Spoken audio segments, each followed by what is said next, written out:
On this episode of the Bronze Metalist podcast, we talk about, and I forgot the Abigail thing. Williams. Yeah. I guess we could have just said the band. On this episode of the Bronze Medalist podcast, we talk about Walk Beyond the Dark and some other stuff as well by Abigail Williams.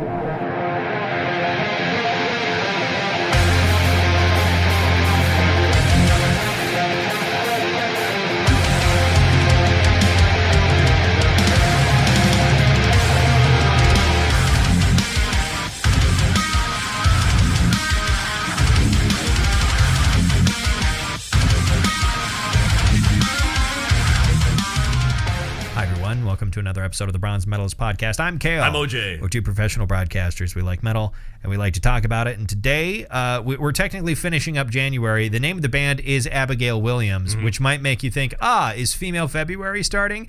That's just the name of the band. This is how we overlap. We're blending in. The band is named after one of the plaintiffs, I guess, in the Salem witch trials. One of the women who accused people of being witches and whatnot. One of the plaintiffs. Because they're not the defendants. Not the defendants. The defendants would be the witches. Right. We're sort of finishing up Black Metal January. We ended up recording today, which, by the way, is your birthday. Happy birthday! Thanks. Happy birthday to you. I didn't get you anything because, as we know, I get you something for Christmas, right? And then you get me something for my birthday, exactly. And that's the weird exchange that we have. Yeah, no more, nothing, no more than that. Never at no other point, which is not true. Yeah. Anyway, happy birthday. Thanks. You, I guess you don't have to talk about it if you don't want to. You've had a little bit of a time. Yeah, in the last I don't week. want to talk a lot about it, but okay. Yeah. I had a scuffle with a neighbor. You had an incident, got a nasty cut on your head. Yeah, a couple of them, yeah. How's that doing, by the way? It's really itchy, but that's good news. Okay. I mean, it means it's healing. I'm doing everything I can not to scratch the crap. And it's a big gash. Yeah, it's pretty long. Yeah. Out there, you should see my gash. It is so long and wide. All right. Okay. It is a nasty gash. Yeah, and it's on your head. Yeah. Well, yeah, that's what we're saying. Okay. But yeah, you're doing all right now, which I'm is doing good. Fine. How's your week been otherwise? Otherwise, it's been kind of a good week. I mean, the aforementioned scuffle sort of changed things in my mind for me. Like you know what? It could if it had hit me maybe one more time, it could have killed me. Yeah. I got some shit to do. I should maybe start doing it. Yeah. Move across town, maybe. Move across town. Yeah, move out of the apartment. That'd different be the first area. step. Yeah. Maybe step number one. To this area of town. Yeah. You know, where we work. Yeah. That would be probably convenient a lot of the time. What else?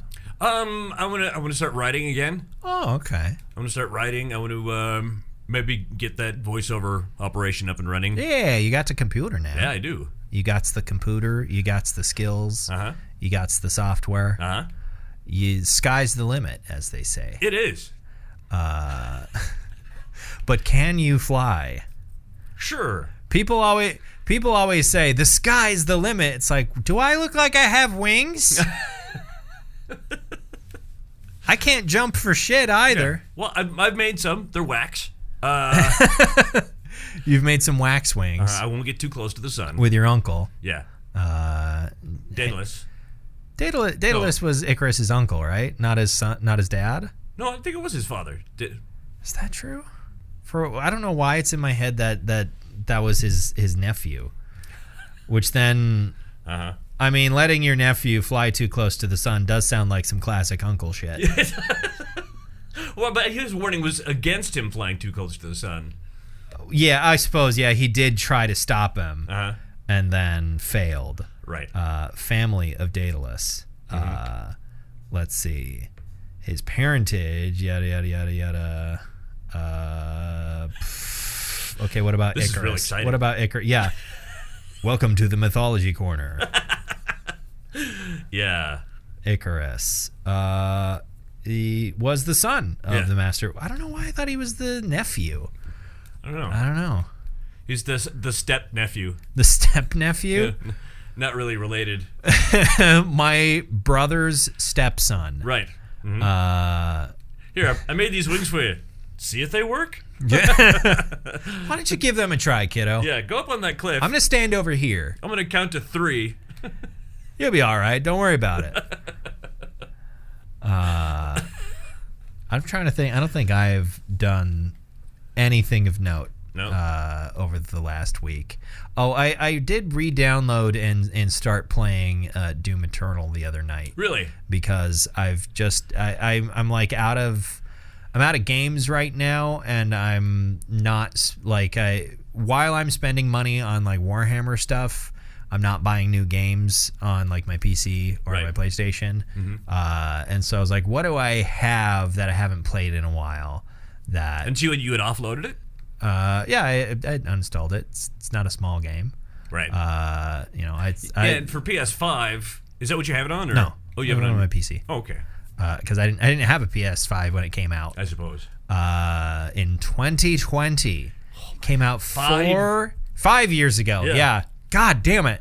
Yeah, it came out 5 years ago. Like it came out almost directly coinciding with the declaration of COVID-19 as a global pandemic. Right.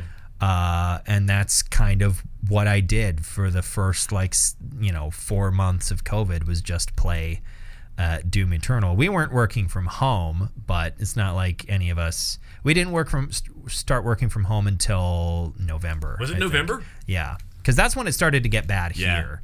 We didn't like it. It wasn't really bad throughout the spring or summer in North Dakota, and then it really ramped up throughout fall of 2020. Right. And that's when we started working from home.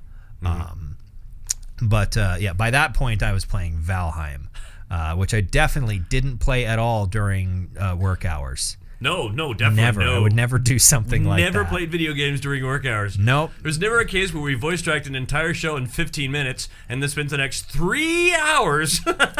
I would never do something like that.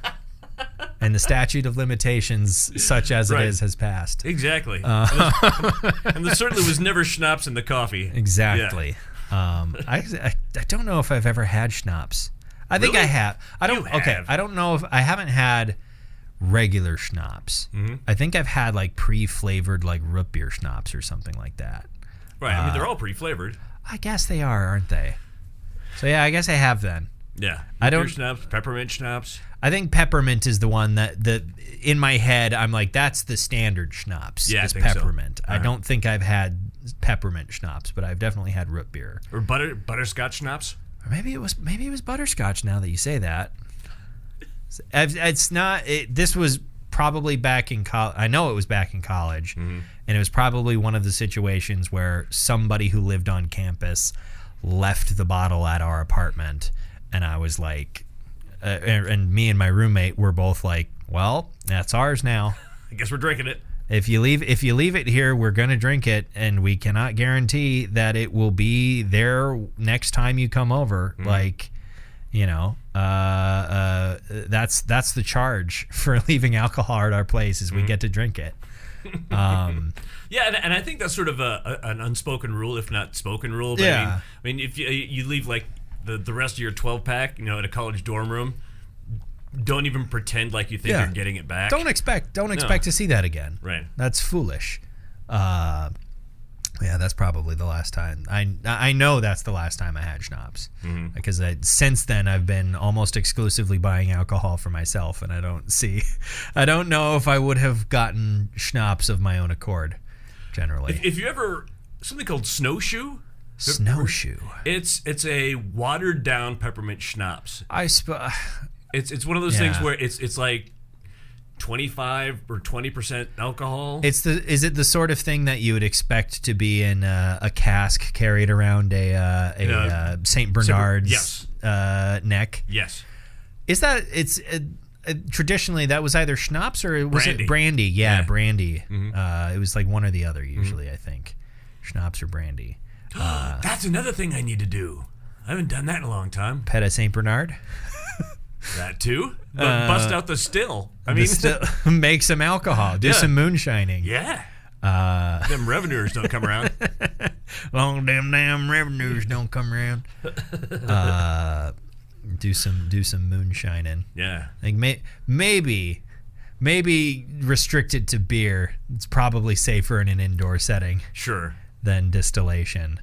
I guess I don't know what the legality of it is. Is it because I know beer is like fine for making it for yourself and like right. You can make like 50 gallons a year. Yeah, and nobody will give a shit. I don't know what the rules are as far as distilling for your own purposes are. Yeah. I don't know what the legality of that is. I have to look that up. Because I know typically the deal with moonshining is selling it was the problem. Right. Because you're not you're not paying your taxes on it is the basic idea. Right. Yeah, I don't know what the rules are for making it for yourself. I don't know. I'll have to look that up. Maybe you can just buy a still. I'll have to check that out. Oh, also this week, my child who's going off to college shortly had a variety show, and it's one of those situations I usually enjoy the high school music programs or whatever because that's fun. Look at the kids do music. This time I showed up and I involuntarily clapped and laughed. It was actually good. It was actually very entertaining. You didn't have to pretend. Right, I didn't have to tell myself, "Oh yeah, let's show it for them. Let's show our appreciation." But no, this time I was actually actively laughing. That's good. Yeah. That's always good when it's legitimately enjoyed. And I feel like the kids know as well when everyone is actually like into it. Yeah, and he sang "Piano Man" by Billy Joel. It's not, but it was 7-something on a Thursday. That's true. Instead of 9 o'clock on a Saturday. Right. It was 8 o'clock by that time on Thursday. Okay. And played the harmonica as well. Nice. I was proud. Well, yeah, good for him. I am thinking of... I don't know what I'm thinking of. It's gone. It went away. It's 2 o'clock in the afternoon. On February 2nd. Yeah, we normally record on... We were going to record on Wednesday. And I listened to the wrong album. Right. OJ said "In the Absence of Light" last week. And I was like, cool. And then on Wednesday afternoon, I was like, all right, Abigail Williams.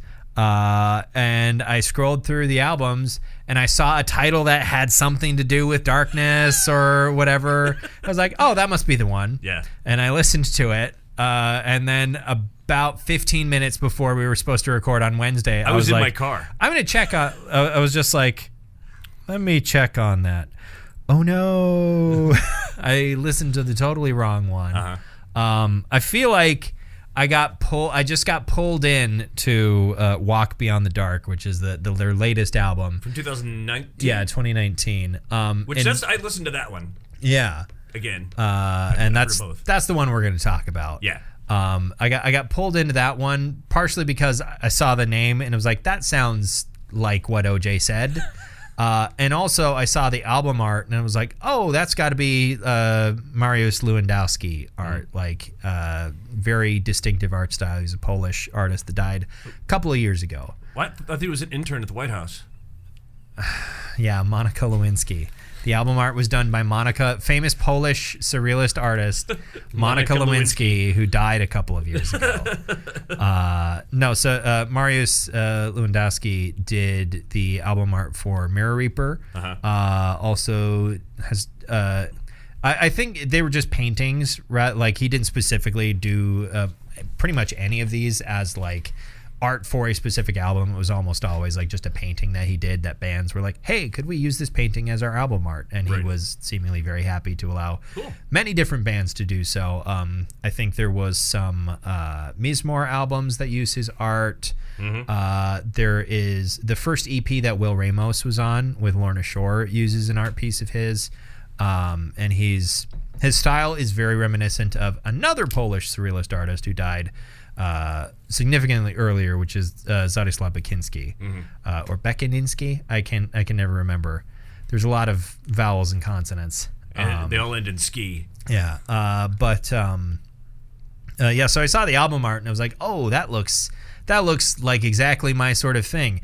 And it is exactly my sort of thing. Right.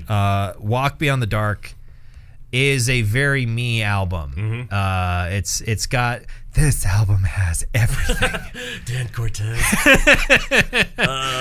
It's got all the stuff I like, I feel. Yeah. It's very very much an atmospheric black metal album.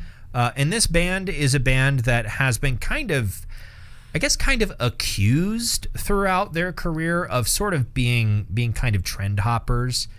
If you listen through their entire discography, what a lot of people say is that it's every single album sounds different.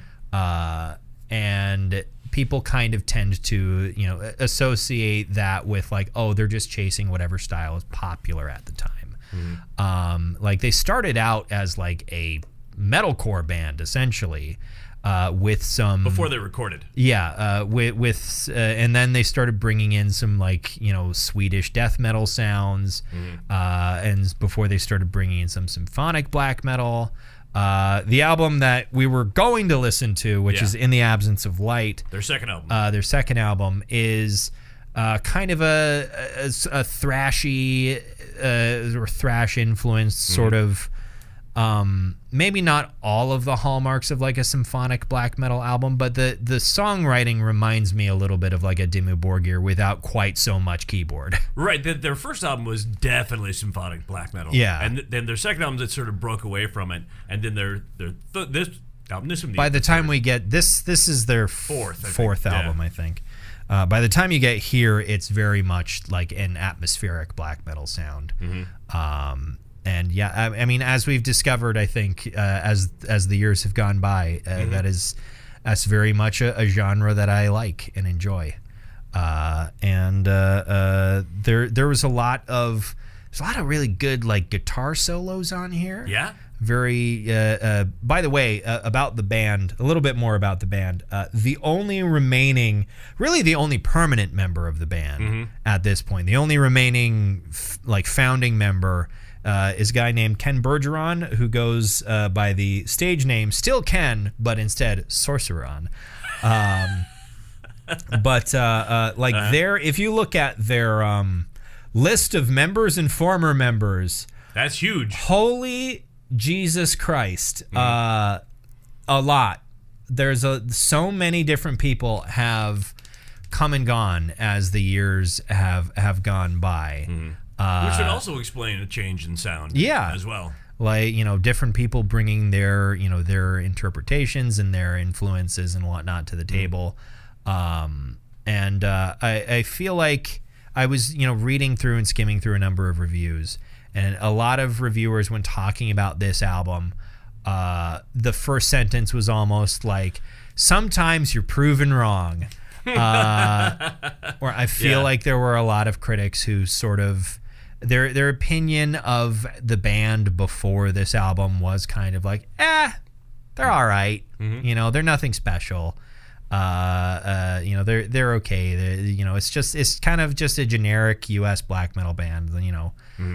Nothing special. And almost all of the reviews that I read were like, this is their best album.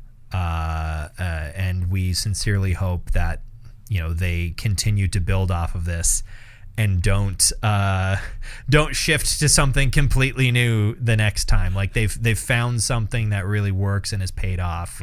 They've all the trials and tribulations have led to this, and hopefully there's something more like it coming relatively soon. It's been as of this year, it'll be 6 years old. Right. I don't know either. I didn't do a whole lot of looking as far as like what the latest news about the band was. I don't know if if the project is still considered active or not. Because this album came out before COVID in 2019. Right.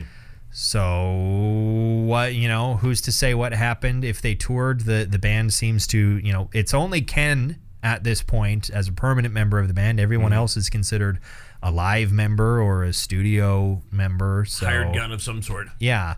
It's sort of morphed into, a what a lot of other American atmospheric black metal acts are, which is one guy, and then whoever is around that he can ask to tour with him and play the songs live. So I wonder if it's, at some point he's going to do the King Diamond thing or the Alice Cooper thing, or where he just assumes the name Abigail Williams. He legally changes his name to Abigail Williams. Right. Well, yeah. I don't know if Alice Cooper or King Diamond did that, because that was the name of his band. Yeah. That he formed after Merciful Fate, I suppose. And then he just took the name. Because that was was King Diamond already his stage name when he was with Merciful Fate? Maybe it might have actually been. Because I do know like King Diamond is not his legal name. His name is still Kim Bendix Peterson. Right. And is Alice Cooper actually his legal name? Or? I don't know if he changed it to his legal name. His name is Fernier. Vincent Damon Fernier. Yeah. Vincent Fernier. It does say born Vincent Damon Fernier, so that might be, and it's listed as birth name, so I think his legal name is Alice Cooper. All right. Looks like, if Wikipedia is to be believed or interpreted correctly, which who's to say it is? Right. What if I'm deliberately misinterpreting it to be evil? There's a lot that I really liked about this album. A lot of big. I mean, it's sort of one of the most basic tricks in any atmospheric black metal band's repertoire of like big blast beat moment, tremolo riff on the guitar, on the rhythm guitar, and then some sort of melodic thing happening with the lead as well. And it's always building up and whatnot. There was a lot of those, and I like those. Yeah, it builds up and it hits that crescendo, and then boom, it's gone, and then it's sort of this really dark atmospheric moment. Yeah, there's some really moody like acoustic guitar on here. The whole beginning of the song Black Waves is just a really moody sort of acoustic guitar intro. There's a lot that I liked here. And then the last 3 minutes of the album, which is basically a drum solo over kinda. Was there piano there, or am I misremembering the album I listened to an hour ago? There's a chamber strings going on there. Strings. What are chamber strings? Like a couple of cellos, viola, violin. Oh yes, okay. It's coming back to me now. Yes, there was some bowed stringed instruments. Yes. I liked that. I liked that part as well. Does this album slap?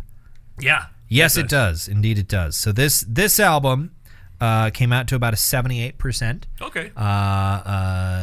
Versus on the In the Absence of Light, that came out to a 65.2. Sure. Which I don't know if it deserved that low, as from 5 reviews. There was a couple reviews on there on the Wikipedia page for that album that were significantly low, that almost felt like outliers, but sure, I included them anyway. And then throw the curve. Yeah. 2 of them were numbers out of 7, which I fucking hate, because then I have to convert that to like a percentage, which is a very easy calculation to do, but the fact that they make me do it at all frustrates me. It's like, just do it out of some amount of 10. Like, why do you got to choose 7? Stupid, silly.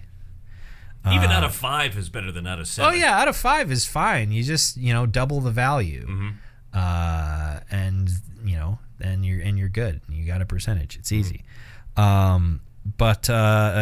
one was 78%. What's your favorite song?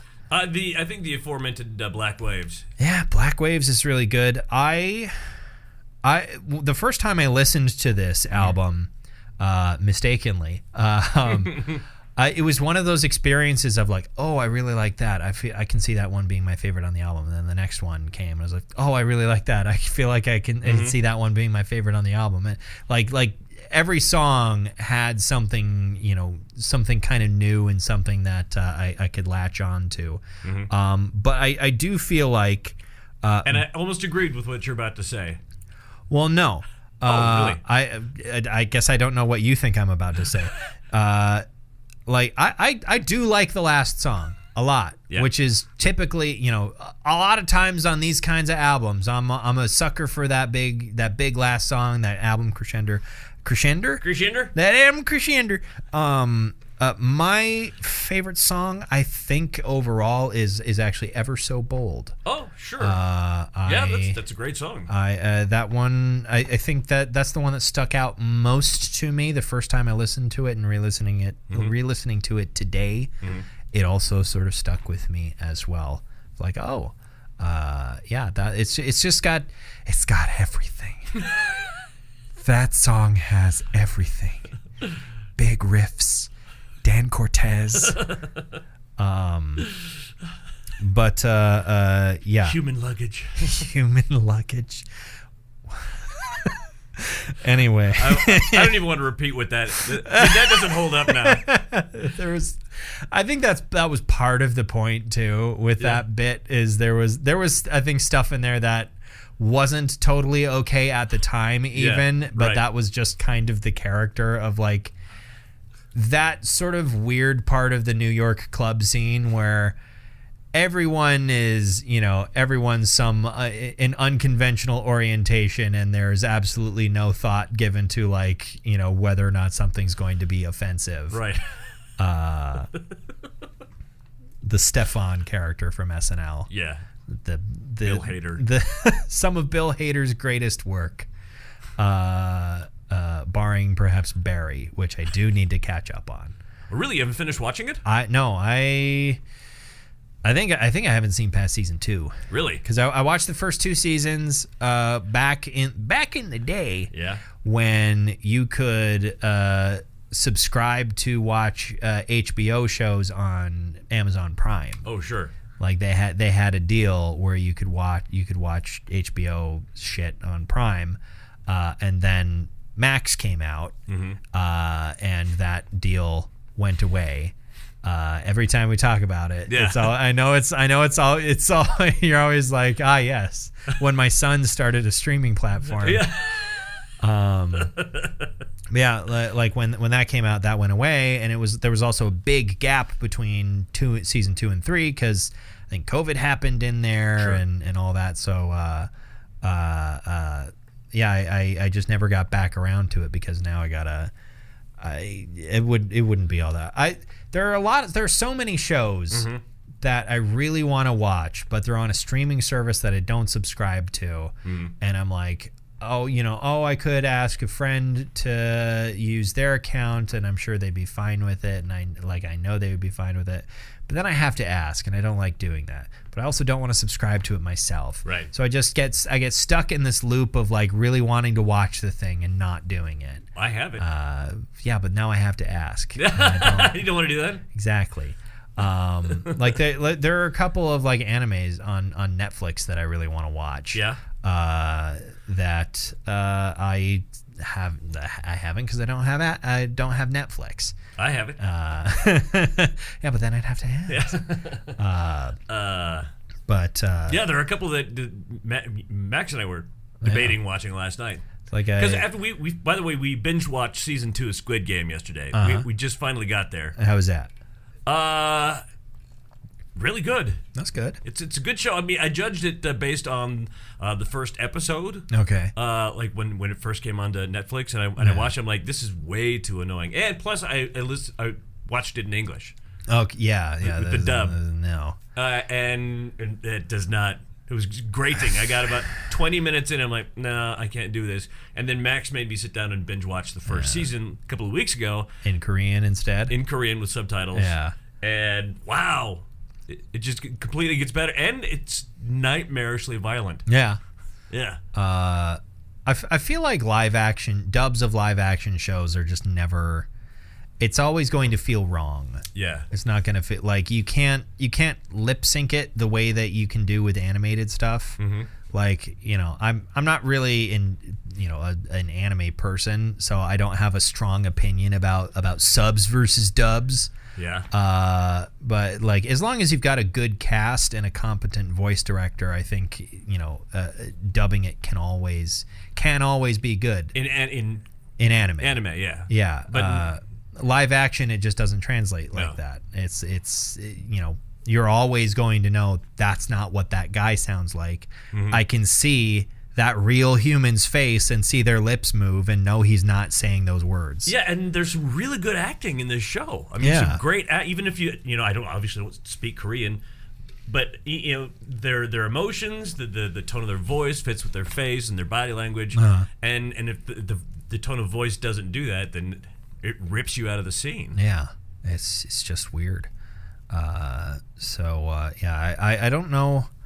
I don't think I ever have watched. I guess I have not watched a lot of foreign films or TV shows, so it's not been something that I've had to really think about that much. Mm-hmm.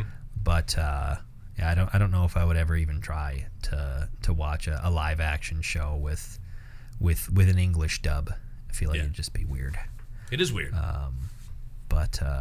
I mean, I've watched like a couple, like the few anime that I have seen, I've watched dubbed. Mm-hmm. But the ones that I have watched are also the ones that are kind of famous for having like some of the best English dubs ever.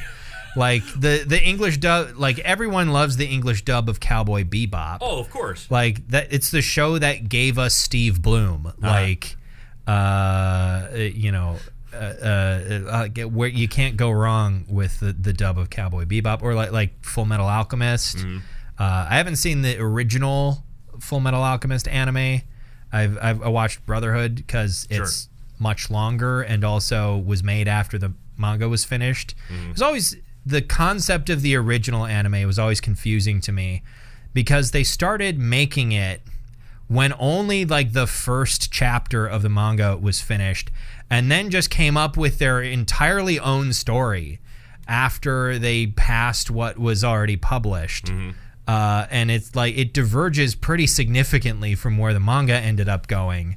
It diverges from the source material, whereas Brotherhood came out after the manga was finished and follows it pretty closely. And I really like Brotherhood. I feel like if I tried to go back and watch the older one, I feel like I would always be comparing it to how Brotherhood went, and would be I don't know if I would enjoy it. I don't know if I'd be able to just sort of let go of my idea of how it's supposed to go. What's the name of the show where the kids are like busting ghosts in their school? Oh, I think that's just called Ghost Stories. Ghost Stories? Yeah. That's the best English overdub.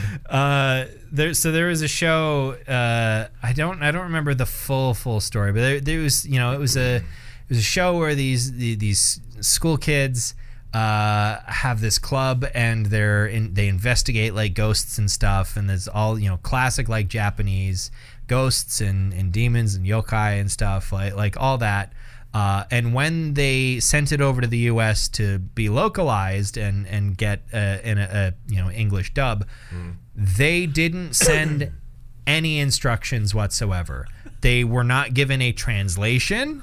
They weren't given any direction, and so the voice actors just made everything up. They winged it. They winged it. They just made shit up. They completely changed the plot of some episodes, came up with their own dialogue, and turned it into a comedy. Right. I think it was supposed to be just like a straight up horror show, more or less. Not like super gory or violent or anything, but it was supposed to be kind of scary, and they made it into an extremely raunchy black comedy. Like it basically became like what if it was South Park but Japanese school children. I've seen a lot of clips from the English dub, and it is very funny. It is extremely mid-2000s internet humor. Right. So some of it hasn't aged super well. But broadly, pretty funny. Pretty funny. All right, let's get back to talking about this here album, Abigail Williams. Oh, Abigail Williams. Walk Beyond the Dark. Mm-hmm. What metal do you bestow upon this album, like Maz Kanata to Chewbacca? Man, it's right on the line for me. Yeah, I'm kind of with you. I'll give it a high silver. I think I'm gonna give it a gold. You are? Okay. I think I'm gonna give it. It's not a pure gold. You know, it's an alloy. It's alloyed. Yeah. It's not unalloyed gold. It has not been made by kind Mikola, and can staunch the effects of the scarlet rot. This is Elden Ring stuff, in case you were wondering. But yeah, it's a gold for me. I think I think I want to listen to this probably a few more times. When it comes up. So next week is going to be officially Female February. Yes. And there's an artist that I've been aware of for an extremely long time, for like a decade at this point. But I was not. She's got a very interesting story, and I remember being extremely surprised when she came out with an album in like 2020, and I was like, "Oh, this is sort of metal." And as it turns out, that's kind of the music that she's actually interested in. And once she got out under the thumb of a producer that she was working with for a long time, she started making the music. So I want to talk about Dionne Warwick. No, I want to talk about the album Negative Spaces by Poppy. Oh yeah, heck yeah. Because she she had a lot of very popular like viral videos where she's just kind of a weird person, and these sort of kind of Björk-like, but like YouTube viral videos, very sort of strange presentation and artistry. But she started making like heavier metal influenced music, and those songs get played at the bar I work in. Yeah, so I figured we might as well talk about it. I've listened to a little bit of it, and I liked it quite a lot already. So cool. Negative Spaces by Poppy next week. But until you hear from us, then why don't you go ahead and subscribe to our feed on whatever podcast service you use to listen to us. Thank you very much for listening to this episode of the Bronze Metalist Podcast. I'm Kale. I'm OJ. Were you about to say my name? I almost said I'm Kale. Congratulations. Bye.